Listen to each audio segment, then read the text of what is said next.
Welcome to the deep dive. Today, we're taking a really close look, at a very specific claim that popped up about U.S. military actions in Iran. Yeah. This is based on a stack of sources you've actually shared with us. Our mission, really, is to cut through the noise, figure out what's actually verifiable, what's maybe just rumor, and importantly, why this whole pattern matters to you. Yeah, and it's fascinating, isn't it, how quickly certain, let's call them narratives, can just emerge and really gain traction. Especially the sensational ones. Exactly. And it shows how crucial it is to assess the evidence carefully. You have these reports claiming major events, right? Big claim. Big claims. And then our job is to connect those dots or see if the dots even connect to what actually happened.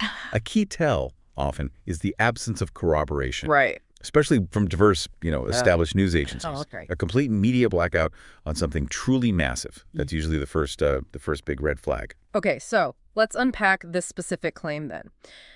Our sources point to reports circulating. I think one was from an Indian outlet, Rediff, That's one mentioned, yeah. claiming the U.S. attacked 3 Iranian nuclear sites, like today. And there was apparently a statement linked to former President Trump on Truth Social, His platform? saying the U.S. bombed Fordo, that's a really deep, hardened one, right? Deep underground, yes. And Natanz, their main enrichment plant, and Isfahan. When I first saw that, honestly, my first thought was just, wait, how is this not everywhere? Exactly. If that happened. What's your immediate analytical step with a claim that big? First step, always check corroboration. Multiple sources. Independent sources, credible sources. Standard procedure, but critical here. Absolutely critical.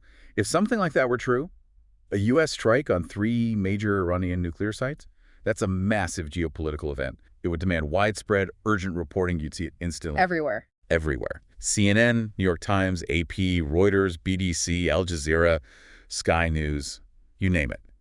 Yet, as our sources confirm, and as we can see, none of these major players reported any recent U.S. airstrike on those sites. Just silence. A deafening silence, really, from all the usual channels that would be all over breaking news like this. Okay, but it's not just the media silence, right?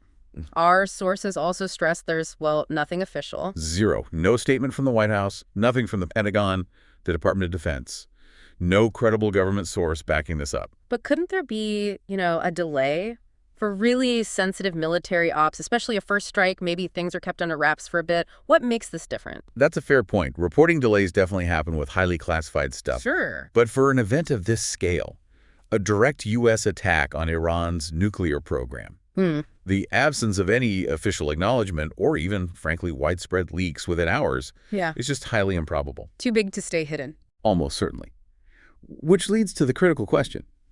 If it really happened, why is there absolutely zero official confirmation anywhere? And, maybe more importantly, the timeline itself. It just doesn't line up when you look at the verifiable facts.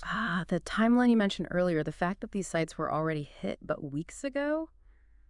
That seems crucial. Can you untangle that for us? What actually happened there? Yes, absolutely. And this is where the distinction is so important between the recent false claims and the verifiable events. Okay. Our sources are pretty clear. Back on June 13th, it was Israel that carried out airstrikes on those exact same Iranian nuclear sites. Fordo, Natanz, Isfahan. Israel, not the U.S. And weeks ago. Precisely. They were reportedly targeting centrifuge facilities, military infrastructure, related research centers. It wasn't a U.S. operation. It was Israeli strikes. Okay.